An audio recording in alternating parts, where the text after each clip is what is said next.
Fill her up. You're listening to the Gas Digital Network.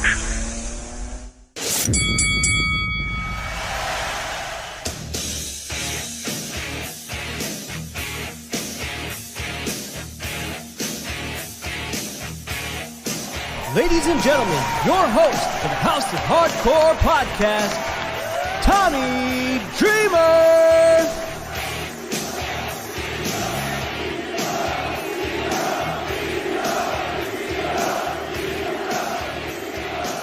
Hello, everyone, and welcome to another episode of the House of Hardcore podcast. I'm your host, Tommy Dreamer, and this week, the Outlandish One, Zicky Dice. What the hell is going on, man? What's up, Dreamer? Thanks for having me. It's a pleasure to be here. You know, feeling a little outlandish. I'm on the recharging the social battery after the travels this weekend. So I've actually got a couples massage planned for after this. No happy ending. I'm going with the wife, so it's going to be a pretty sad ending, I'm sure. And I'll have to probably pay the bill at the Costco. Yeah, but that's my Tuesday here, you know? Well, that's a beautiful Tuesday. Where were you this weekend? I went to Winnipeg. I wrestled for Winnipeg Pro Wrestling. I got stuck in the snowstorm. It was insane to see that much snow in mid-April. And then went straight from there to 3 connecting flights to Memphis Wrestling, and just got back just the other day. That's a wonderful thing. We're on the road. We're traveling. Traveling gets harder as you get older, buddy. It does. The wrestling, I could last forever. I think it's going to be the traveling that ends my career, because last week I did New York, Minnesota, Alaska, got there at about 10 o'clock at night, ate something, went to bed, woke up the next day. I flew out at 9 o'clock the next day on a red eye. And when I tell you I could barely move on Sunday, I got home, it was 11 o'clock. I think I'm going to have my whole day Sunday, and I could not move. Mm-hmm. I think about that schedule, and WWE was next level. Anyway, I ask everybody who's on this show, what got you hooked into this wonderful world of professional wrestling? Oh man, here we go. I grew up in a wrestling household, if you will. My dad and older brother were huge wrestling fans. My earliest memory is Coco Beware and the bird coming down to the entrance. And I think I was hooked immediately. That is the style of wrestling that I grew up watching, was, late 80s, early 90s WWF. And I love the bright colors and the characters. And I was hooked. I was having this conversation just the other day. I didn't even know that professional wrestling existed anywhere outside of that realm. From there, professional wrestling got me into, and I hate this term, but amateur wrestling, if you will, freestyle, folk style, Greco-Roman wrestling. I did that from ages about 5 years old until I was 14. Went all the way through my sophomore year, and freshman year and sophomore year, I lost maybe 1 or 2 matches.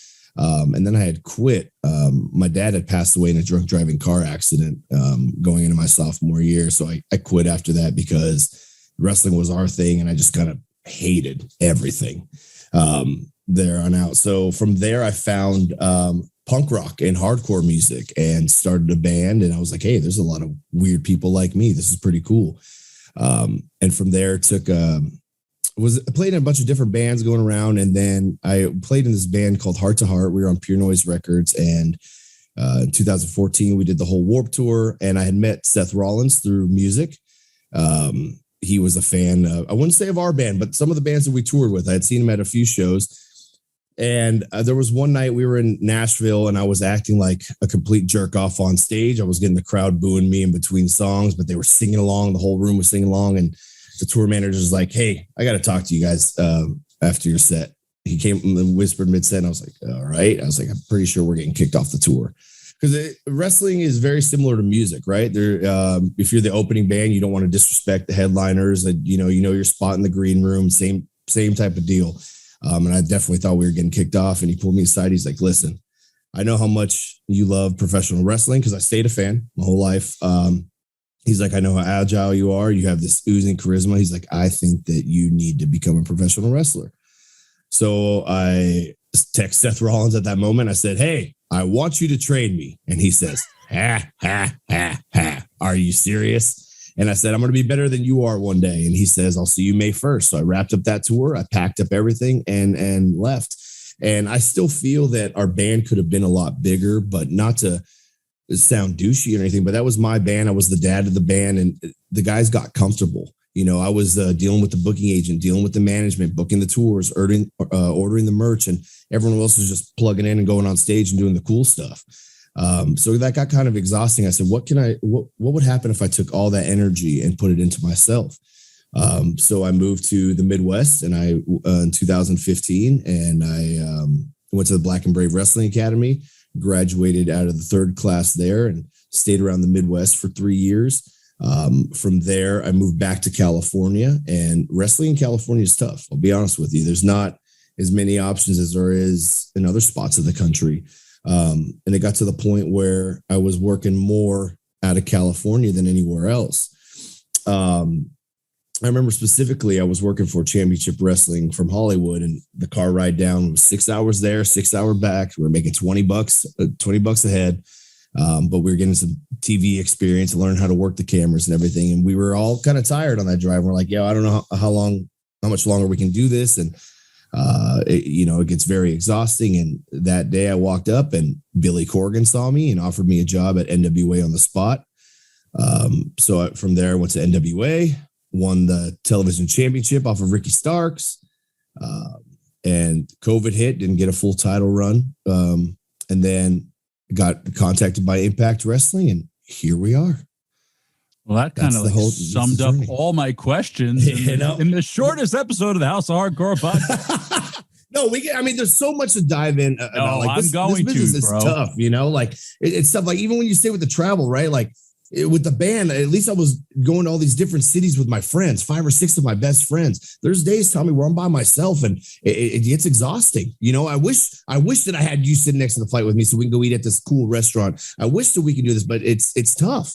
And the older you get, the harder it gets for sure. I'm very, I got an awesome wife who's very supportive, and she understands what I do. And, and if it wasn't for that, I swear to you, sometimes I'd lose my mind. A few things. One, how old were you when you made this decision to start wrestling? All right. Some of my buddies say I got ageism, right? But I was 26 when I wish I would have started younger. I was 26 when I made the decision.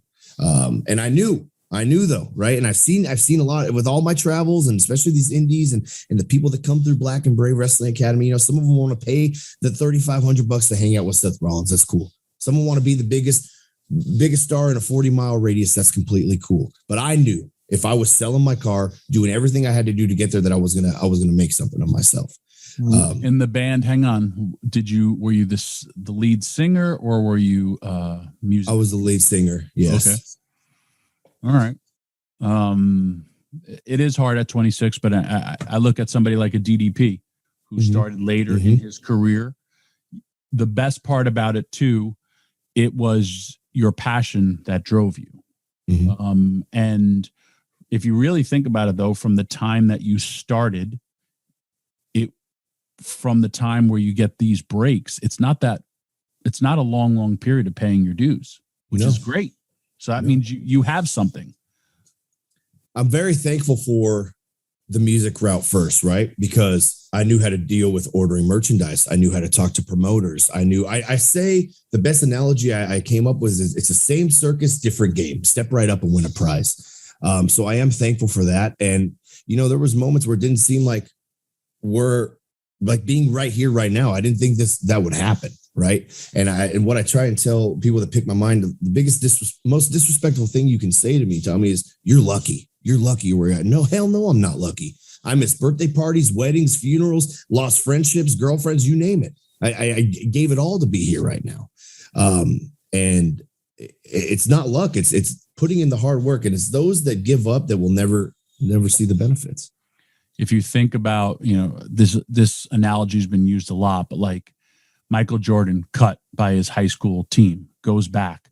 How many free throws has Michael Jordan made? And I'm not talking professionally. I'm talking about getting as a kid to that point, or training. Derek Jeter, all these guys who make Hall of Fames in other sports. It's how many hours did you practice, to get there. And everybody has great athleticism or great athletic skill. We all need people in our corner to kind of help us, guide us. But yeah, it's like you said, driving 6 hours one way for $20 you could have been, there's a lot of guys. Let's say you had 5 in that car. How many got signed that day? None. Yeah. And we never knew. We never knew that my life was about to change as soon as we pulled up that car ride. And we were down on ourselves on the way to the show. It's a carload of older dudes and $20. But people asked me, they said, was it weird for you working studio wrestling when you signed? I said, no, because I worked for Championship Wrestling for 3 years and I knew how to work the cameras. So it's funny how it all plays out, in retrospect. And I've been told no, Jesus, 101 times. I went to WWE for did extra work twice. And the first time I got a standing ovation by the ring, I did a few magic tricks in the ring. I didn't even take a bump. Went back a year later, did the same thing. I was going to squirt the ref with magic ink. I had it in my pocket and I asked him after. He's like, you should have done it. But what I did is I got 5 single dollar bills. I got everyone's attention because everyone ringside's looking at their phones and they don't care. They see the same extra matches every week. I slapped the 5 single dollar bills, change them into hundreds right in front of their face. Few little magic tricks, standing ovation. Shane McMahon walks up to me. He says, are you the magic guy I heard about today? I said, yeah. He's like, oh man. He's like, if my father would have been here, you would have had a job. Devon comes up to me. He's like, that was incredible. He's like, you gotta, Steve Carino comes up to me, all these people, and it just, it plays with your mental. I'm like, oh baby, I'm getting a damn job today. And everyone, all the other extras like, dude, you're getting a job today. Nothing comes from that. Right. So this is a mental game. It's a mental game. This leads to one of my most famous stories of all time. I went to NXT. I flew myself, did extra work in California, Raw and SmackDown, flew myself to NXT and did extra work there. And Devon and Carino had found out that I was going to NXT as we were chatting. They said, you need to pull Hunter aside and let him know what happened here today. Find some time, pull him aside and let him know. I said, all right. So I go to the extra work and I'm sitting there and I'm walking in the back and I had set this story. I had set an alarm on my phone to pay a bill. I said, I have to pay this bill by 4:00 or whatever happens. So I step to the side, go to pay the bill. I'm on the phone. Zicky, come here. Got to be with the extras, dude. I was like, gosh. All right. So I go to the extras. I come back. Some guy pulls me aside and he says, do you work here? And I said, this is 30 seconds after the last incident. I said, no. He said, well, I saw you at Raw and SmackDown yesterday. And I was wearing a pink suit. I was all crazy, whatever. And he says, and I said, no, I'm actually Zicky. You can't stop the producers and talk to him. Same dude, back to back. I was like, oh, I hate this trip already. I hate this trip. So I'm sitting there, right? I see Hunter and I'm like remembering what they told me. Like, pull Hunter aside, let him know what happened here. I said, okay, I'm going to do that. Walk up, Hunter shakes my hand. Hey, how you doing? I said, Hunter, I'm here for the next 3 days. If you have 30 seconds, I'd love to introduce myself. Yada, yada, yada. Yeah, sure, no problem. Next day, I see Hunter walking by, just me and him. I said, you got him? He's up. Nope, sure don't. Next thing you know, I was asked to leave. I was asked to leave NXT for talking to Hunter. I said, but they told me to. And they said, who? And I said, well, Steve Carino, he's right there. And yeah, that was it. That was my time at NXT. But it wears on you. And yeah, I was riding the high and stuff, but it's like, I've also learned that like Zicky writes checks at Nick Cat Cash. Like there's a lot of things I've done in my career. I'm like, oh, I don't know about this, but it's helped get me to the next level. I've been wrestling 32 years. I have a tryout with WWE. My first time I ever send them a tape, I get a letter, which I still have that letter, basically telling me I don't meet the qualifications for the WWF. And I kept that letter as inspiration. Hell yeah. I then go have a tryout with the WWF. 4 days on the road. My first match in the place that I seen my first ever wrestling match in my hometown. I tear it up. I lose to the Brooklyn Brawler. That's right. I've been pinned by the Brooklyn Brawler on WWF television. But we have a great match. And this was what they used to call a tape changing match. All the cameras had a certain amount of tape in the cameras. And when they had to change all the tape, they would have guys go out and wrestle as tryouts. The next night, my match gets pushed aside for Ludwig Borga blew up. And his match was so bad, Vince canceled all the tryout matches. And I remember him like, I'm literally dude in gorilla. Like he told me he did a great job. No. And Ludwig Borga looks at me. He's like, I blew up. And I was like, I fucking hate you right now, Ludwig Borga. You just got my match canceled. The next day, Marty Jannetty politics to have the Renegade do the tryout with Brooklyn Brawler. And I'm watching and they do the same match I did the first night. No. And I'm like, the next night I finally work again. Me and Brawler tear it up. They tell me I have a job. Sergeant Slaughter tells me I have a job. And you're going to get a contract between a month, 2 months. If you don't hear from us, call us back. But I'll be sending you a contract. Take down all my information. I'm like, I'm working for the WWE. This is the greatest thing ever. And I don't hear from them. I finally call up. And I'm like, hi, this is Tommy Dreamer. I'm waiting for my contract. And they're like, who? I go, Tommy Dreamer. And I never spoke to him before, have never spoke to him after. This is when Jerry Jarrett is now in control because management switched. And Jerry Jarrett's now in control. And I was like, hi, my name's Tommy Dreamer. I'm calling about my contract. He goes, there is no contract. And I was like, no. I had a tryout. And they told me I was going to have a job. He's like, you don't have a job anymore. You're going to have to go through the process again or have another tryout. Bye. Click. And I was like, you thought for sure it was coming, huh? They told me it was coming. Yeah. And then, but let me tell you how great it felt when I turned down WCW. I turned down WWE. And then until I had to go to WWE, but I was just like, I still had that letter. And I was like, yep, proved you wrong. Total sidebar. You need to watch the movie American Underdog, the Kurt Warner story. That right now. You'll cry. I watched it on the plane going to Alaska. And when you talk about what I just described and what happened to you, you will see what happened to a guy who later became the MVP of the NFL, but it was his journey that got him to that point. It's an amazing story of determination. I highly recommend it. And it's funny too that you say about music. You think about music. How do you start off? You start off in the small clubs. You start off working for free, asking people to buy your merch, all that stuff. Same with independent wrestling. You start off there. Yep. You want to go to play the big arenas. And then when you want to go to the big stadiums. And then what happens on your way down? You work those same clubs. And whether it's, you could be on top of the world, but guess what? You'll still go back to those old clubs. And the people love you even more, but it's the same exact business. That same, like I'm literally watching Chris Jericho tour around all the time. He now has a gold album. But he's playing a lot of these smaller venues, but I've also seen him play major stadiums and major arenas. It's just how the business is, especially coming out of COVID. So it is cool that you have that experience. For you, you talk about your first break, and that is, and I knew about you from Championship Wrestling from Florida, and I kept your name stuck with me, and I would see you and I was just like, this guy has something. Didn't know what it was, but knowing you, like I got it. And then you go through the NWA, and then you literally come on Busted Open and your balls to the wall. Yep.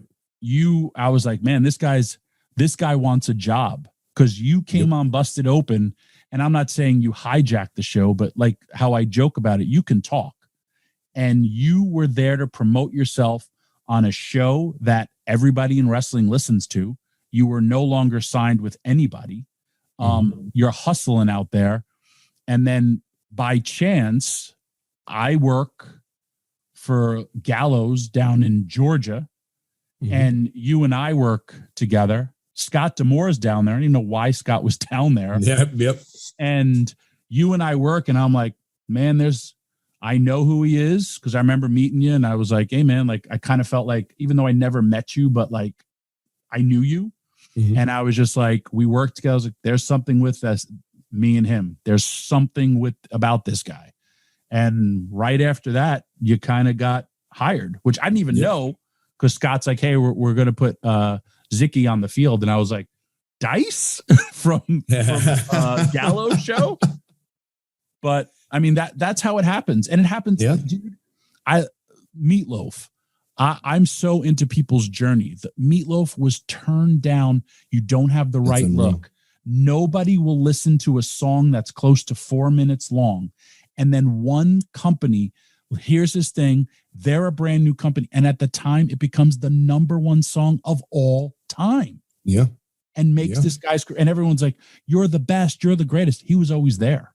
That's, you know, you hit it the nail on the head. I always say you're not cool until they say you're cool, even though you've been doing the same shit. It's the same exact thing, but not until whoever they is says you're cool, then everyone hops on the wagon. But you've been doing the same thing. It's like it's persistent, like staying persistent. Like what helped me get to the next level is I'm a production mark. I love production. I like clean cameras. I like clean edits. I like fun stuff, and that's what. I put together this little Ferris wheel, right? I'm right in the center. I've got a guy who does custom music. I've got a guy who does custom graphics, logos, videos, 3D stuff. And when the pandemic shut down, I was like, okay, now what? I gotta keep pumping stuff up. And Twitch came to me and they said, hey, we're signing 12 wrestlers for the sports program. You're going to get your check mark right off the bat, like you're partnered. And we're trying to push the sports element. Let's see what you can do. And I said, well, I don't play video games. And they said, well, how creative can you get? June 1st will be 2 years that I've been streaming on Twitch, and Twitch has opened up so many freaking doors for Zicky Dice and the brand that are unreal.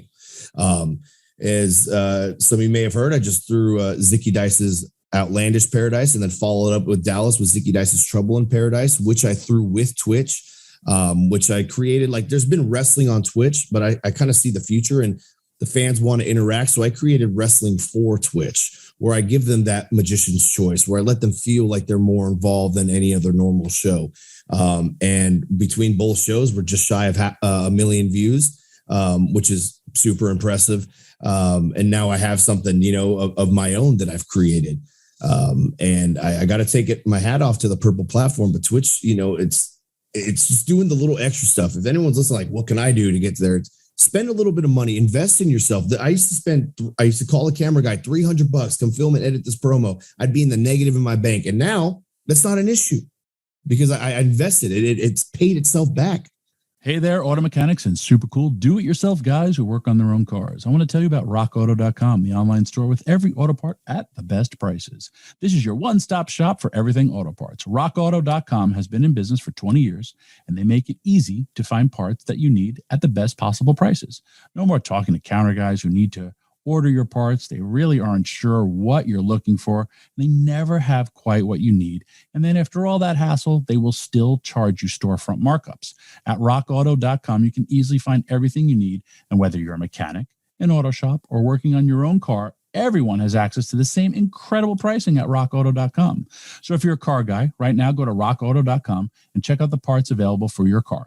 You're going to have so much fun looking at car parts. So once more, go to rockauto.com. No promo code needed as their pricing is already that good. When you order, make sure you tell rockauto.com that you heard about them right here on the House of Hardcore podcast. rockauto.com. Let's get back to the show. We were just talking about how much money is out there for wrestlers and independent wrestlers, where whether you have this little platform and how it can grow and then how it grows for you financially, where it's for my generation, oh, you got to go to WWF to make the big money, or WWE, you got to go to WCW. WCW goes away. The only way you're going to make big money is unless you go to WWE. Ain't the case anymore at all. Or AEW. And it's not a slight on them. It's just there's other platforms that, like you said, that you can use. I mean, I remember my company, House of Hardcore, was the first company to get paid by Twitch. And I had a great deal. And I love that platform. And I was just like, I feel this is how, like, and you and I have had this conversation privately, how people are going to watch not only wrestling, but television. You know, you look at ESPN, they have now ESPN2 on Monday nights, the alternate commentary of the Mannings. And that's all people are talking about. They're talking about that more so than the game. Wow. And you're literally watching two people watch football. Yep. It's such a different concept, but it's almost like, but if you get it, you get it, you know? They came out with I just found out about FCF, fan controlled football, where the chat picks the plays and the players and everything going on. It's like, and they're all about it. The what was I going to say? For your paradise, you maybe should hire Mustafa and you could do a gangster's paradise. Yes. You could also do a paradise lost. Yes. Yep. Let's try to be creative for you. All right. After NWA, that's your first break. Then we have Impact as your second break. Let me tell you, I just saw, and I put it to everybody of power. I said, Johnny Swinger and Zicky Dice at the Rocky statue. Oh, you saw it? Is the greatest thing I've ever seen on television. Oh, yes. I can't wait. We used to do stuff like that in ECW where we just let the talent be the talent. And dude, forget about when people say LOL. Not many people laugh out loud. I was bawling and my house is asleep.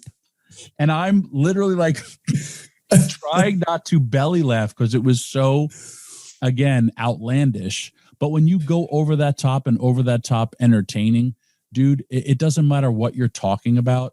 It's just going to be enjoyable. Yes. To watch. And you have that factor about you. Thank you. And you're a guy who can eat 1,000 losses and still be entertaining. You first came in as a heel, but you and Swinger are getting over. Because I listen to the audience and I'm like, how is this act getting over? They lose all the time. At times you don't even have offense. But when you just the behind the scenes / the interviews and all the stuff that you do, even social media, that has garnered all the attention to you guys to this part of getting over. When you guys came out in Philly, I was just like, it was like you were like this ECW guy that never wrestled in ECW. Yeah, I got chills. I think about that. Like, the crowd that was so loud, like I get chills thinking about that stuff, right? And like, I think about my journey and those little moments and I try and remind myself like, hey, this isn't forever. Let's soak it in and enjoy it right now. And it's crazy. It is crazy because there are times where I thought I was going to quit. I remember talking to DJ Z, Joaquin Wild, and he's like, dude, if I don't get a call, like in the next month, I'm done. And this dude's been all around the world, wrestled for everywhere. And here he is telling me this. And I'm like, whoa, shit, what the hell am I supposed to do? And I remember that conversation vividly. And I was like, man, especially breaking in a little bit older than maybe where I wanted to, or you see, it's just like everything else, every other sport or every other business. You got the 19 and 20-year-olds coming in. They're hot already. Nick Wayne, 16 years old, 17 years old, over as a mother sucker, dude, wrestling all around the country. Unreal, But I remind myself and I tell people like, or those that worry, I never get a live mic. Motherfucker, you get a minute to walk to the ring. That's a free promo right there every single time you walk to the ring. Like that's what I was taught. Take advantage of those little moments and then look where we are. Dude, it's crazy when we talk about stuff like that. And it's a lot of also meeting by chance.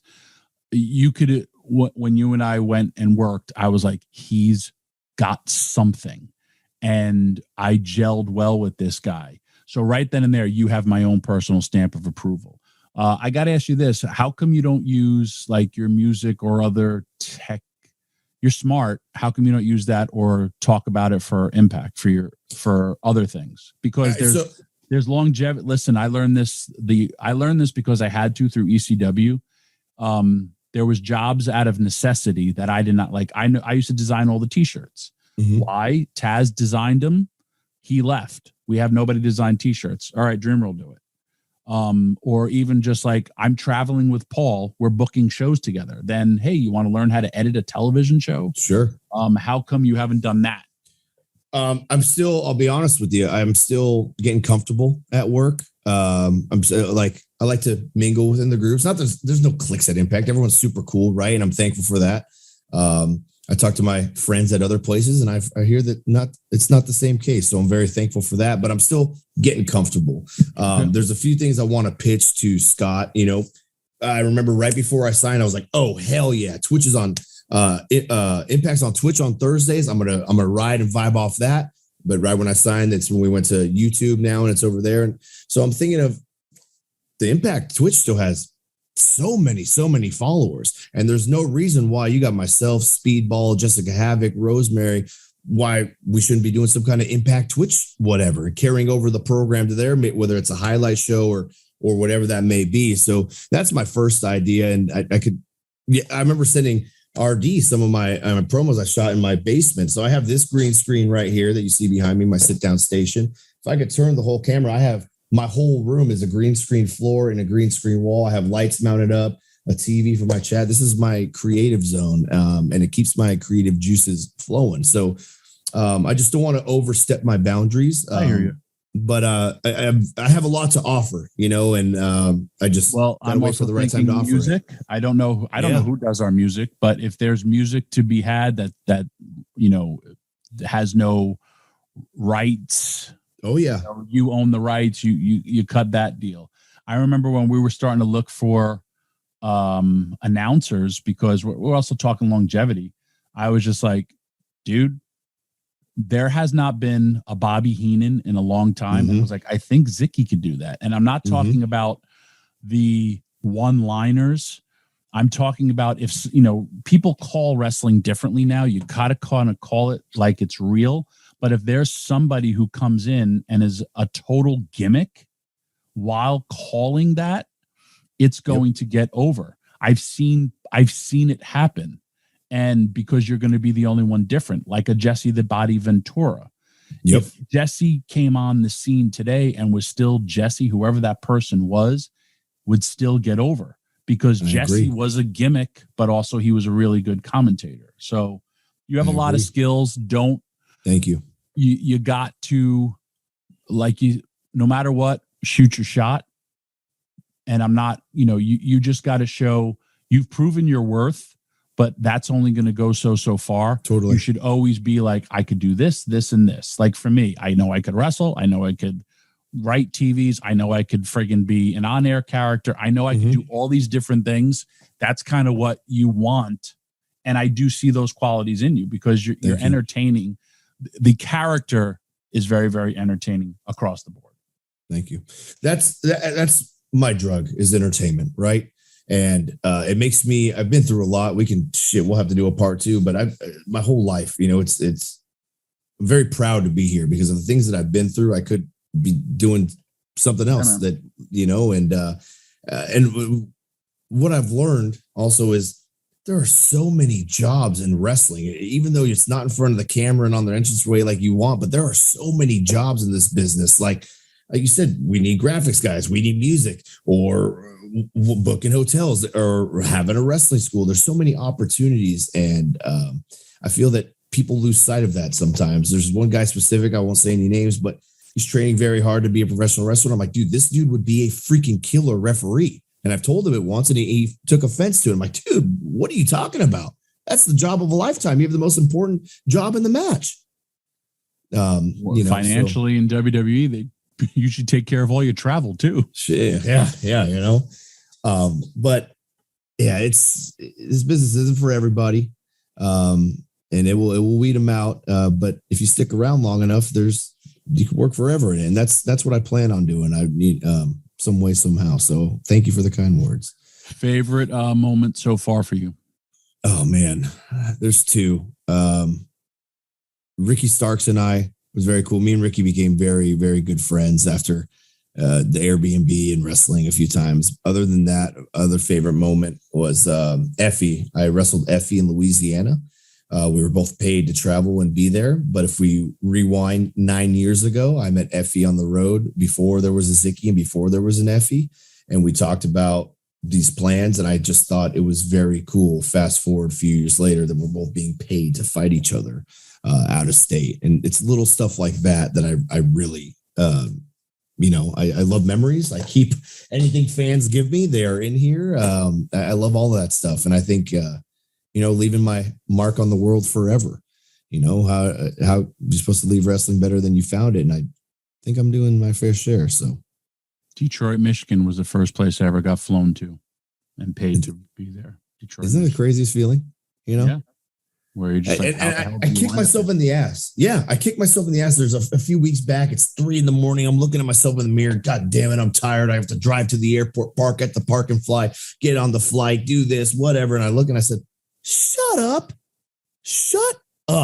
Because teenage version of you would beat your ass right now if he knew that he was miserable in high school dreaming about these moments, right?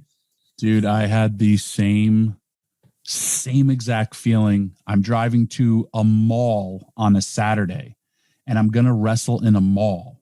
And this is coming up on WrestleMania. And I'm like, man, what did I do wrong in my life that I'm going to go wrestle in a mall on a Saturday? And a mall, like literally 30 minutes from my house. I've shopped at this. And I'm like, you're 51 years old. Like you're a loser, dude.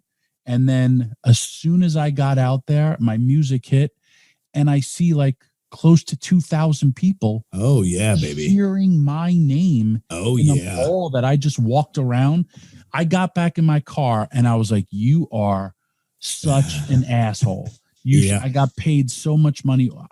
And I was just like, don't you ever feel like that about yourself again. And I was like, because you just entertained about close to 2,000 people on a Saturday. You are blessed to be doing this. And like, you're having these conversations with yourself, but it's just like you do.